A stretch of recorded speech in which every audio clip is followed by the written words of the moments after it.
कि हमें तो अपनी बात कहने का मौका मिल रहा है, लेकिन देश को यह भी चेहरा देखने को मिला है कि कैसी नकारात्मकता है, कैसा विकास के प्रति विरोध का भाव है, कैसे नकारात्मक राजनीति ने कुछ लोगों को घेर के रखा हुआ है और उन सब का चेहरा निखर करके सज धज करके बाहर आया है।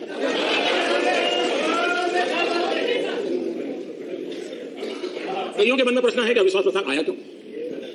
न संख्या है, न सदन में बहुमत है, और फिर भी सदन में इस प्रस्ताव को लाया क्यों?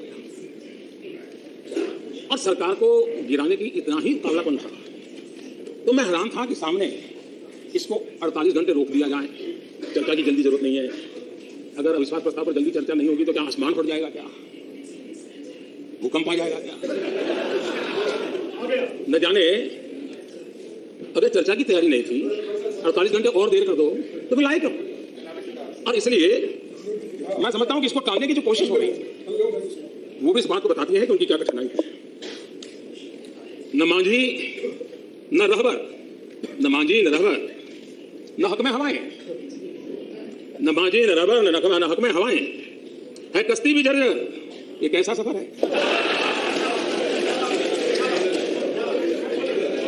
कभी तो लगता है कि ये सारे जो भाषण में सुन रहा था, जो व्यवहार देख रहा था, मैं नहीं मानता हूं कि कोई अज्ञानवश हुआ है,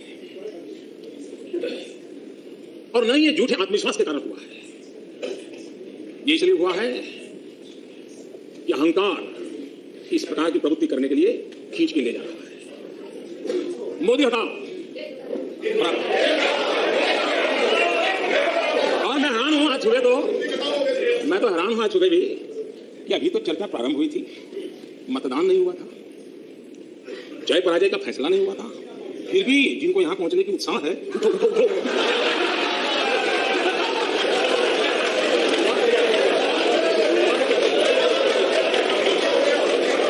न यहां कोई उठा सकता है न बिठा सकता है। 125 करोड़ देशवासी बिठा सकते हैं, 125 करोड़ देशवासी बिठा सकते हैं। लोकतंत्र में जनता पे भरोसा होना चाहिए। इतनी जल्दबाजी क्या है?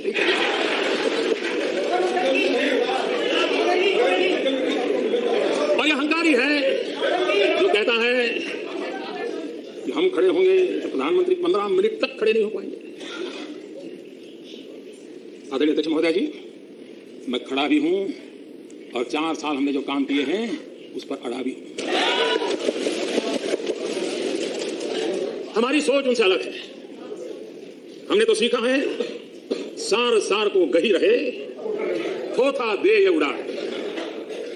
खैर, मैं सार ग्रहण करने के लिए काफी कोशिश कर रहा था, लेकिन आज मिला नहीं।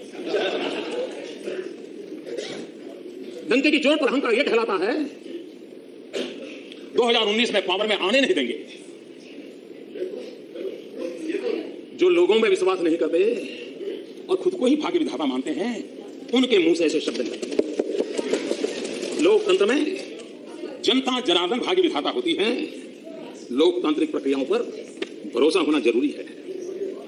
अगर 2019 में कांग्रेस सबसे बड़ा दल बनती है तो मैं बनूंगा प्रधानमंत्री, लेकिन दूसरों की ढेर सारी ख्वाहिश है, उनका क्या होगा इस बारे में कंफ्यूजन है। अध्यक्ष महोदय जी, ये सरकार का फ्लोर टेस्ट नहीं है, ये तो कांग्रेस का अपने तथाकथित साथियों का फ्लोर टेस्ट है। मैं ही प्रधानमंत्री बनूंगा के सपने पर और दर भी थोड़ी मुहर लगा दें, इसके लिए ट्रायल चल रहा है।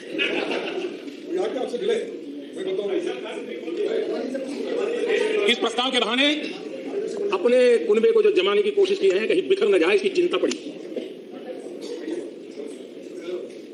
एक मोदी को हटाने के लिए जिसके साथ कभी देखने का संबंध नहीं, मिलने का संबंध नहीं, ऐसी धनियों को इकट्ठा करने का प्रयास हो रहा है।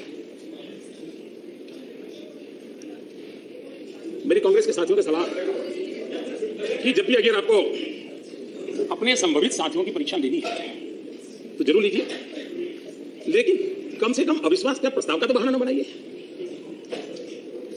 जितना अविश्वास वो सरकार पर करती है, कम से कम उतना विश्वास अपने संभावित साथियों पर तो करिए। हम यहां इसलिए हैं कि हमारे पास संख्या बल है। हम यहाँ इसलिए हैं कि 125 करोड़ देशवासियों के हमें आशीर्वाद है।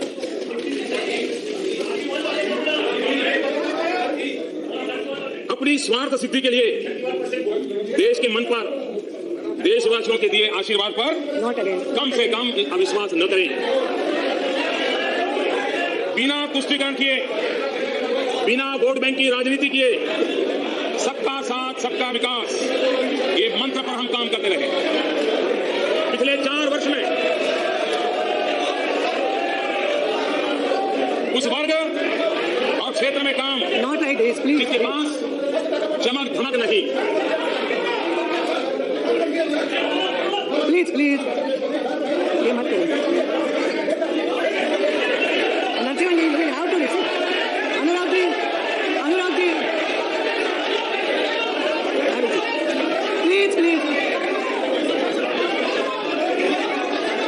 Please Anurag ji, go to the seat. Please.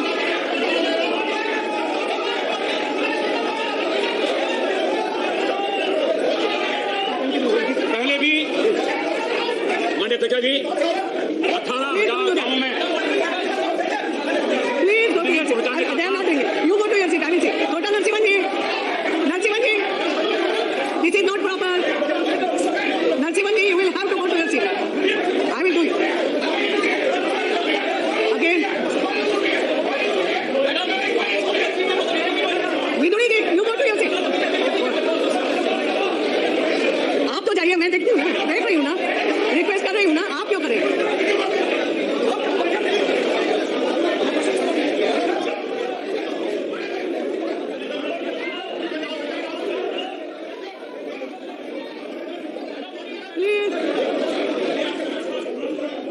Rammohan Naidu ji, this is not fair. You will have to listen.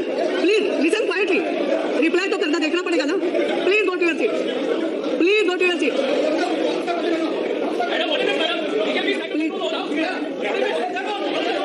Please. Please go to your seat. Please, no. देख रही हूँ, मैं भी समझ रही हूँ. बैठिए आप लोग, आप तो शांति से बैठिए. बैठिए. और कुछ नहीं जाएगा ये बात. अध्यक्ष महोदय जी, सबका साथ सबका विकास, इसी मंत्र को लेकर के हम काम करने वाली सरकार जब 18,000 गांवों में बिजली पहुंची, ये काम पहले भी सरकारें कर सकती थी, लेकिन अध्यक्ष महोदया इन 18,000 गांवों में 15,000 गांव, 15,000 गांव पूर्वी भारत के, और उन 15,000 में भी 5,000 गांव पूरी तरह नॉर्थ ईस्ट के। आप कल्पना कर सकते हैं इन इलाकों में कौन रहता है? हमारे आदिवासी, हमारे गरीब, यही महानुभाव रहते हैं। दलित हो, पीड़ित हो, शोषित हो, वंचित हो, जंगलों में जिंदगी गुजारने वाले, इनका बहुत बड़ा तबका रहता है। लेकिन ये लोग ये क्यों नहीं करते थे? क्योंकि उनके वोट के गणित में फिट नहीं और उनका इस आबादी पर विश्वास नहीं था। उसी के कारण नॉर्थ ईस्ट को अलग थलग कर दिया गया। हमने सिर्फ इन गांवों में बिजली पहुंचाई तो नहीं, अपने कनेक्टिविटी के हर मार्ग पर तेज गति से काम किया। बैंक के दरवाजे गरीबों के नाम पर बैंकों का राष्ट्रीयकरण हुआ, लेकिन बैंक के दरवाजे गरीबों के लिए नहीं खुले। जब उनकी सरकारें थी, इतने साल बैठे थे, वे भी गरीबों के लिए बैंक के दरवाजे खोल सकते थे। लगभग 32 करोड़ जनधन खाते खोलने का काम हमारी सरकार ने किया, और आज 80,000 करोड़ रुपया इन गरीबों ने बचत करके इन जनधन अकाउंट में जमा किए।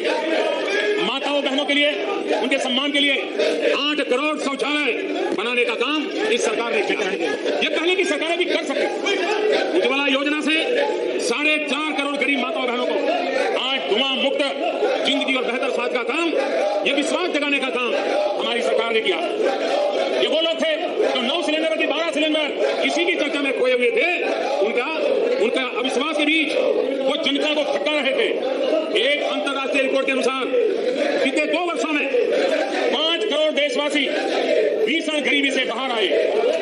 20 करोड़ गरीबों को मात्र 90 पैसे प्रतिदिन और 1 रुपये महीने के प्रीमियम पर बीमा का सुरक्षा कवच भी मिला। आने वाले दिनों में आयुष्मान भारत योजना के तहत 5 लाख रुपयों का बीमारी में मदद करने का एश्योरेंस सरकार ने लिया है, इनको इन बातों पर भी विश्वास नहीं है। हम किसानों की आय 2022 तक दोगुना करने की दिशा में एक के बाद एक कदम उठा रहे हैं, उस पर भी इनको विश्वास नहीं है। हम बीज से लेकर के बाजार तक संपूर्ण व्यवस्था के अंदर सुधार कर रहे हैं, सीमलेस व्यवस्थाएं बना रहे हैं, इस पर भी उनका विश्वास नहीं है। 80,000 करोड़ रुपए से ज्यादा खर्च करके वर्षों से अटकी हुई 99 सिंचाई योजनाओं को, उन परियोजनाओं को पूर्ण करने का काम चल रहा है। कुछ योजनाएं पूर्णता पर पहुंच चुकी है, कुछ लोकार्पण हो चुका है, लेकिन इस पर भी इनका विश्वास नहीं है। हमने 15 करोड़ किसानों को सॉइल हेल्थ कार्ड पहुंचाया, आधुनिक खेती की तरफ किसानों को ले गए, लेकिन इस पर भी इनका विश्वास नहीं है। हमने यूरिया में नीम कोटिंग उन्होंने थोड़ा करके छोड़ दिया, 100% दिए बिना उसका लाभ नहीं मिल सकता है। हमने 100% नीम कोटिंग का काम किया, जिसका लाभ देश के किसानों को हुआ है। यूरिया की जो कमी महसूस होती थी वो बंद हुई है, और इस पर भी इनका विश्वास नहीं है। न हमने प्रधानमंत्री फसल बीमा योजना के माध्यम से किसानों को विश्वास दिलाने का काम किया, न सिर्फ प्रीमियम कम किया, लेकिन इंश्योरेंस का दायरा भी हमने बढ़ाया। उदाहरण के तौर पर 2016-17 में किसानों ने करीब 1300 करोड़ रुपए बीमा के प्रीमियम के रूप में दिया, जबकि उन्हें सहायता के रूप में 5500 करोड़ रुपए से ज्यादा की क्लेम राशि दी गई।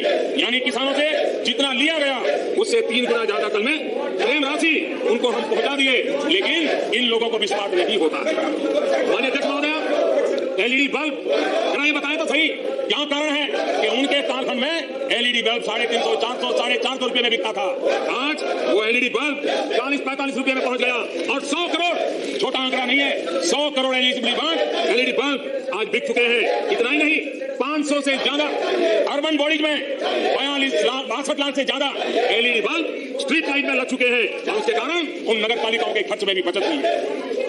उनके समय में मोबाइल मैन्युफैक्चरिंग कंपनियां 2 थी, आज मोबाइल फोन बनाने वाली 120 कंपनियां हैं, लेकिन उनका विश्वास काम नहीं कर रहा है। युवाओं के स्वरोजगार के लिए पहले पढ़े लिखे नौजवानों को सर्टिफिकेट पकड़ा दिया जाता था, वो रोजी रोटी के लिए भटकता था। हमने मुद्रा योजना के तहत 13 करोड़ नौजवानों को लोन देने का काम किया है। इतना ही नहीं, वक्त बदल चुका है, आज 10,000 से ज्यादा स्टार्टअप हमारे देश के नौजवान चला रहे हैं और देश को इनोवेटिव इंडिया की तरफ ले जाने का काम कर रहे हैं। एक समय था जब हम डिजिटल लेन देन की बात करने लगे तो यही सदन में बड़े बड़े विद्वान लोग कहने लगे हमारा देश तो अनपढ़ है, डिजिटल ट्रांजैक्शन कैसे कर सकता है, हमारे देश के गरीब को तो कैसे पहुंच सकता है। अध्यक्ष महोदय जी, जो लोग इस प्रकार से देश की जनता की ताकत को कम मानते थे, उनको जनता ने करारा जवाब दिया है। अकेले भीम ऐप और मोबाइल फोन से एक महीने में 41,000 करोड़ रुपए का ट्रांजैक्शन ये हमारे देश के नागरिक आज कर रहे हैं, लेकिन उनका देश की जनता पे विश्वास नहीं है। अनपढ़ है, ये नहीं करेंगे, वो नहीं करेंगे, यही मानसिकता का परिणाम है। अध्यक्ष महोदय जी, ईज ऑफ डूइंग बिजनेस में 42 अंक में सुधार हुआ, इनको अब उस पर भी शक होने लगा है, उन संस्थाओं पर भी अविश्वास करने लगे हैं। ग्लोबल कॉम्पिटिटिव इंडेक्स में 31 अंक का सुधार हुआ है, उसमें भी उनको शक हो रहा है। इनोवेशन इंडेक्स में 24 अंक में सुधार हुआ है। ईज ऑफ डूइंग बिजनेस को बढ़ाकर सरकार कॉस्ट ऑफ डूइंग बिजनेस में को कम कर रही है। मेक इन इंडिया हो या जीएसटी, इन पर भी इनका विश्वास नहीं है। भारत ने अपने साथ ही पूरी दुनिया की इकोनॉमिक ग्रोथ को मजबूती दी है। बड़ी अर्थव्यवस्थाओं में सबसे तेज गति से विकसित होने वाली अर्थव्यवस्था भारत 6ठे नंबर की अर्थव्यवस्था है। और ये जयकारा सरकार में बैठे हुए लोगों का नहीं है, 125 करोड़ हिंदुस्तानियों के पुरुषार्थ का है। अरे इसके लिए तो गौरव करना सीखो, लेकिन वो भी गौरव करना नहीं जानते हैं। $5 ट्रिलियन की इकोनॉमी बनने की दिशा में आज देश तेज गति से आगे बढ़ रहा है। हमने काले धन के खिलाफ लड़ाई छेड़ी और ये लड़ाई रुकने वाली नहीं है। और मैं जानता हूं इसके कारण कैसे कैसे लोगों को परेशानी हो रही है। वो गांव अभी भी उनके भर नहीं रहे हैं, ये तो आपके व्यवहार से हमें पता चलता है। हमने टेक्नोलॉजी का उपयोग किया और टेक्नोलॉजी के माध्यम से सरकारी खजाने से निकले हुए रुपए जो कहीं और चले जाते थे, उसमें 90,000 करोड़ रुपए बचाने का काम टेक्नोलॉजी के माध्यम से किया है। गलत हाथों में जाता है, किस प्रकार की व्यवस्थाओं से चलता था देश भली भांति जाता है। 2.5 लाख से ज्यादा सेल कंपनियां उसको हमने ताले लगा दिए और भी करीब 2 लाख 2.25 लाख कंपनियां आज भी नजर में है, कभी भी उन पर ताला लगने की संभावना नहीं है। क्योंकि इसको पनपाया किसने, कौन ताकत थी जो उसको बढ़ावा देती थी और इन व्यवस्थाओं के माध्यम से अपने खेल खेले जा रहे थे। बेनामी संपत्ति का कानून सदन ने पारित किया, 20 साल तक नोटिफाई नहीं किया गया। दोनों इसको बचाना चाहते थे और हमने आकर इस काम को भी किया और मुझे खुशी है अब तक 4-4.5 हजार करोड़ रुपए की संपत्ति इस बेनामी संपत्ति की तरह जब्त कर दी गई है। देश को विश्वास है, दुनिया को विश्वास है, दुनिया की सर्वश्रेष्ठ संस्थाओं को विश्वास है, लेकिन जो खुद पर विश्वास नहीं कर सकते वो हम पर विश्वास कैसे कर सकेंगे। और इसलिए और ये सब ऐसा नहीं होता है। इस प्रकार की मानसिकता वाले लोगों के लिए हमारे शास्त्रों में बहुत अच्छे ढंग से कहा गया है। वो कहा है धारा नैव पतंती चातक मुखे मेघस्य किम दूषणम।